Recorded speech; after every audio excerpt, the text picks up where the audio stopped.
Koubou Kanate, s'abonner dans Radi TV. Radi TV. Théâtre à sol, ma film à sol, ma gag à sol, ma émission à sol.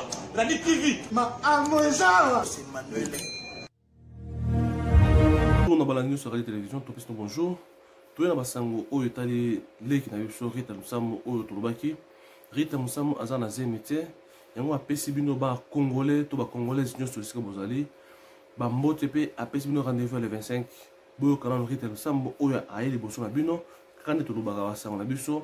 Ke mwana ndeko na biso azali na mwasi ya malamu ase protégeaka. Aza mwana nzambe. Yango bolanda vidéo oyo atlancé pona rendez-vous na ye. Après tozongela bino. Bonjour et bonsoir à tous, ici c'est Rita Musambo. Merci premièrement pour notre soutien, pour notre communion sur Outio Leka, vraiment merci à vous. Les lois n'ont pas mini pensate, mais n'a pas suivi nos rendez-vous le 25 septembre à 18 h sur ma chaîne YouTube. Que Dieu vous bénisse.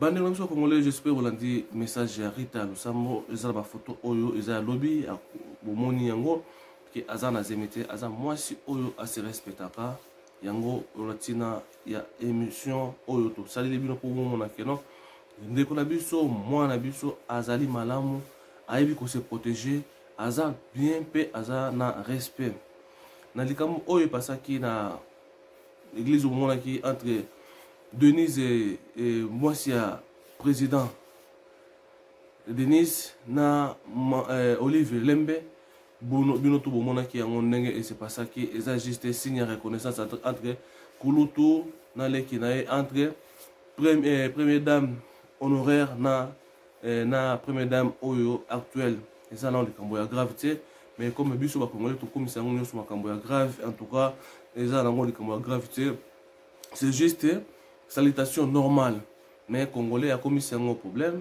et comme il va bloquer les réseaux sociaux et les cas oh non ils ont juste salutation a pesi ndeko na salutation a pesi aye ko pesa mbote na sika ba kotana ki mais biso ba congolais to zu yango na ba anglais mosusu to commis un polémique makasi et loko na za malamu te to tira mungu na pilipilité à tout moment makambo za na mboka na biso o to senga za nzambe asunga bande konanga rendez-vous on a pourquoi na émission auto kolobela kuwa pito bimaki to iba source na biso ba malheur na biso mboka na biso to iba fumu kimbango aza nani en tout cas toza na invité oyo akoza na biso elongo oyo akolimbula biso makambo ya historique na mboka na biso ba oyo bakozala mingi coaché baya boyoka likambo oyo etali mboka na biso to meka ko avancer pour na makambo ya mboka oyo eza ko avancer bien te peuple congolais ba oyo nyonso balinga Radi Télévision ba oyo nyonso balanda biso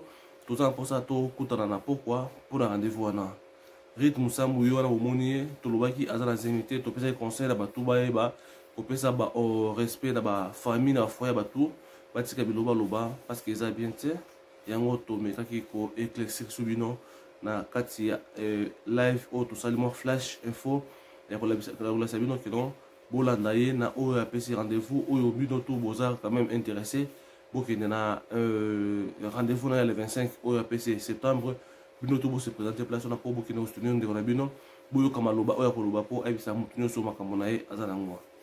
Merci en tout cas la ba sponsor na biso, merci la ba o ba membre ya chaîne na biso to ko bana liboso ya muto liboso ya Samira Étoile TVMM et ça va oyo ba chaîne biso toza na mère des filles azawana na Congo na biso news to pesi mbote to pesa Elena Gracia to pesi mbote New TV to pesi comme Gracia grâce pe to pesi mbote to pesi bongo na Christelle Mutetela baza ba membre o to pesi bango na ba oyo nyonso pe baza na nzinga na biso to pesi bango mbote awa na kati ya Radi Télévision to banga rate to banga sa rapete mutu pe ozo luka akozwa yango na ndenge akolukela yango nzambe apambola bino ba journée malamu merci beaucoup ciao.